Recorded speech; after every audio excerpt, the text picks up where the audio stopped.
Algunos días no podía levantarme de la cama. Era una mezcla de dolor, cansancio, tristeza, impotencia y tenía que llamar una vez más al trabajo para decir que no podía ir. Sentía que nadie me creía y mi familia no entendía qué me pasaba.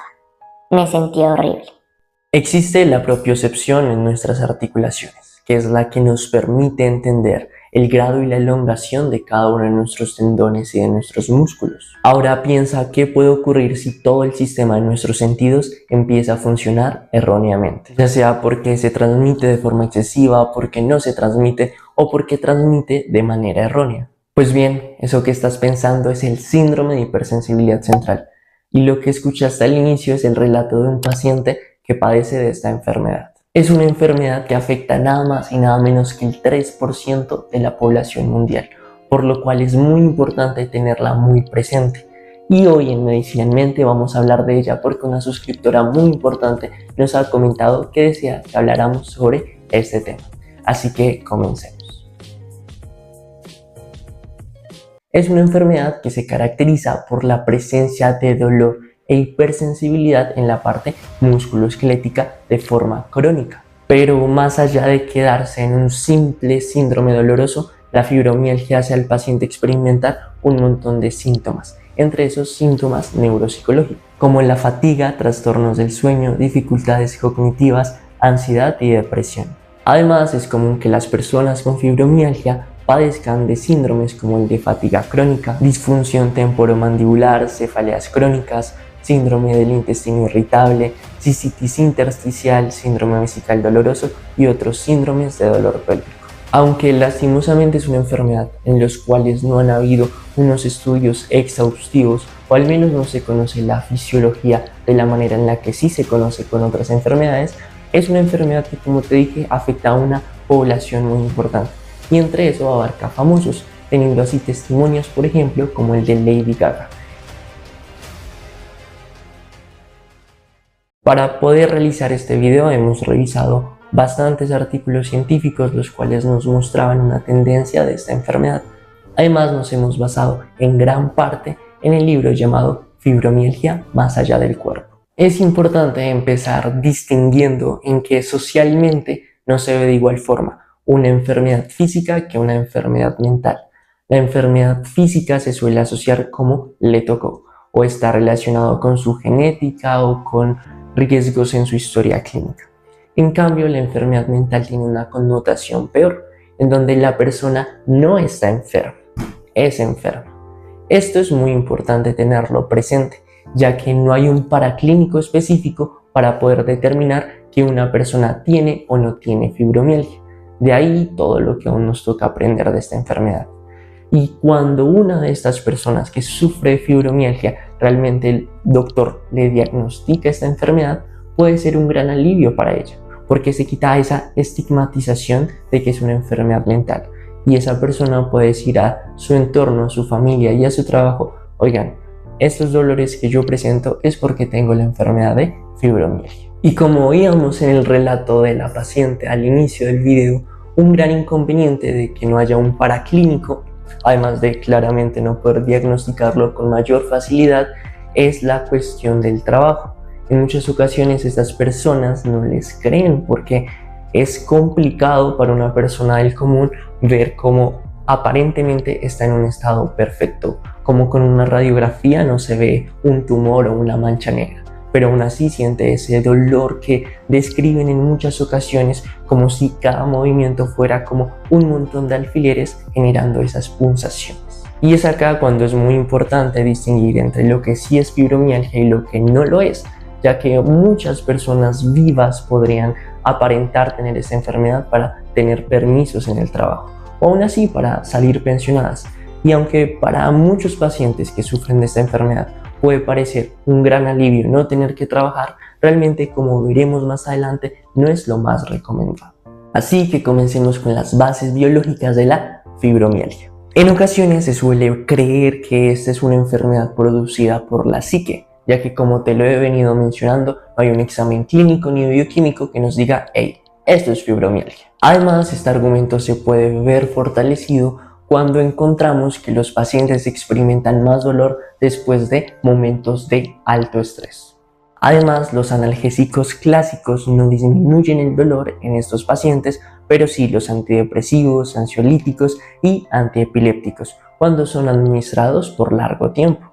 Y aunque ese argumento es muy bueno, tenemos la contraparte, y es que la fibromialgia es un dolor crónico, y más específicamente hacen parte de los síndromes de sensibilidad central. En este canal ya hablamos en un video completo sobre el dolor, haciendo énfasis en el dolor crónico, pero acá tenemos que tener presente sus tres características importantes. La primera, que la persona va a sentir más dolor ante un estímulo nociceptivo del que se debería sentir. Estamos hablando de hipersensibilidad. Segundo, vamos a sentir una sensación de dolor ante un estímulo no nociceptivo, haciendo referencia a la alodinia. Y tercero, vamos a poder sentir ese dolor crónico aún en ausencia de ese estímulo. Estudios recientes han mostrado que es muy probable que no exista solo un tipo de fibromialgia, sino que hay diferentes presentaciones, y esto hace que los pacientes lo describan de forma distinta, tengan desencadenantes distintos y también tengan un tratamiento distinto. Actualmente se está generando un proyecto unificado en el que toma varias teorías de la fibromialgia para ponerla todo en una serie de 3 pasos en la que podemos ver cómo se presenta esa fibromialgia en las personas.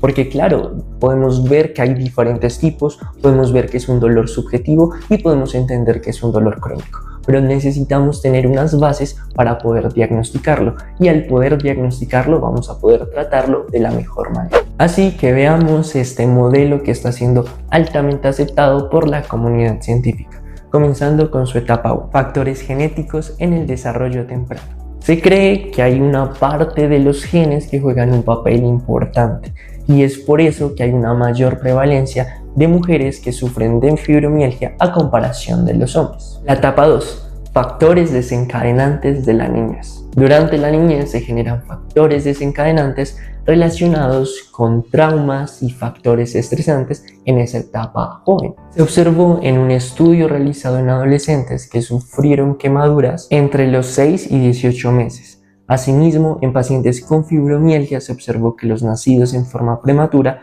presentan un mayor número de puntos gatillos. Cuando hablamos de factores activadores tanto de estrés y de trauma, necesito que comprendas que realmente se abarca un montón de cosas que van relacionadas a cada persona y cómo su entorno pudo actuar en él, desde violencia familiar, violencia sexual y un montón más de situaciones. Y después tenemos a la tercera etapa, en donde hablamos de los factores desencadenantes en la etapa adulta. Dentro de estos factores desencadenantes encontramos dolores intensos o sostenidos en el tiempo, el estrés, que es uno de los factores más estudiados para desencadenar la fibromialgia. Ellos incluyen estrés fisiológico, estrés emocional, dolor agudo, infecciones virales, estrés postraumático, la falta de sueño, obesidad, inactividad física, la insatisfacción con la vida y la depresión. Excitotoxinas, factores inmunológicos y alergias subclínicas, carencias nutricionales y problemas metabólicos. Además, en estudios que se han realizado con personas que sufren de fibromialgia, se ha encontrado que muchas de ellas tienen puntos característicos. Entre ellos podemos ver que hay sensibilidad al gluten, que hay problemas nutricionales, más específicamente de la vitamina D y del hierro. Esto nos hace pensar que el hierro, como cofactor en la producción de serotonina y dopamina, puede tener un papel etiológico en la fibromialgia. Y siguiendo con la serotonina, se ha encontrado que hay deficiencia en proteínas, siguiendo nuevamente con que puede haber niveles bajos de triptófano, que el triptófano es un aminoácido que es precursor de la serotonina. Y otra característica que se ha encontrado en estos pacientes que se estudiaron es que tienen una prevalencia o tienen diferentes factores predisponentes a tener un mayor estrés oxidativo. Para realizar el diagnóstico de la fibromialgia, el doctor tuvo que tener presente estas características típicas de esta enfermedad, además de haber excluido la posibilidad de que estos síntomas sean causados por otras enfermedades. Las enfermedades que el doctor debe tener en cuenta son las siguientes, haciendo especial énfasis en algunas patologías autoinmunes como la artritis reumatoide y espondiloartropatías en jóvenes, y polimialgia reumática en mayores de 60 años. En el área neurológica, la esclerosis múltiple, el Parkinson y a veces la estenosis espinal pueden presentarse con dolor poco definido. Finalmente, algunos medicamentos como las estatinas, los bifosfonatos y quimioterapéuticos que pueden producir cuadros dolorosos. Y cuando hablamos de las características típicas de esta enfermedad, claramente tenemos presente el dolor, pero no es el único síntoma que se presenta. También tenemos que tener presentes trastornos del sueño, de la fatiga, de la memoria y síndromes agregados de bruxismo, parestesias, vértigo, cefalea, vejiga irritable, dolor torácico no cardíaco, dificultad para tragar y similares. El tratamiento se basa en la combinación de tres pilares fundamentales: la parte farmacológica, el ejercicio físico y psicoterapia del corte cognitivo-conductual.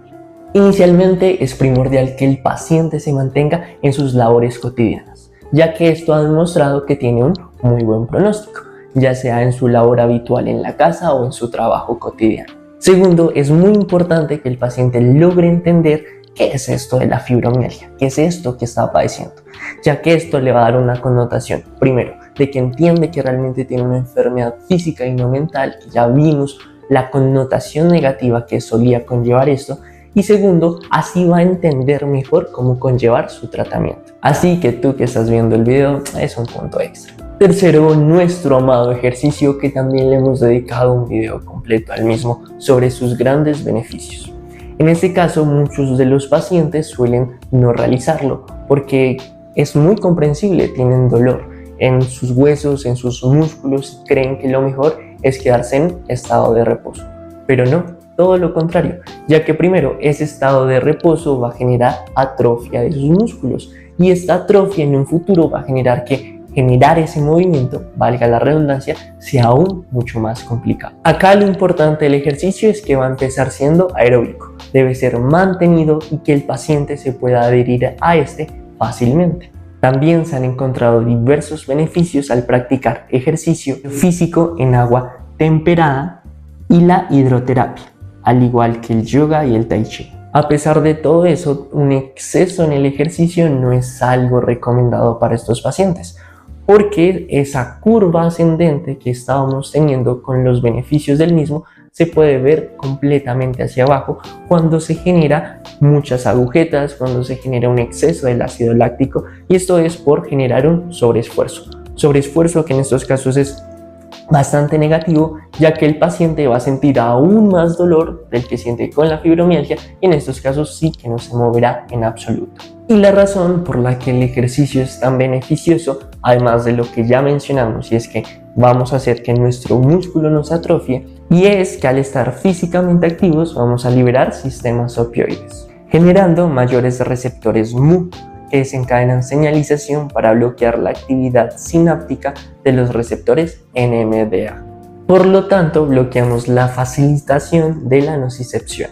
Dentro del tratamiento encontramos un término muy interesante llamado imaginería motora. Esta es una herramienta que se ha usado en diversos dolores crónicos y sensibilización central. Su objetivo es reorganizar la corteza sensorial y motora producto de la sensibilización del sistema nervioso central y percepción del dolor de un sujeto.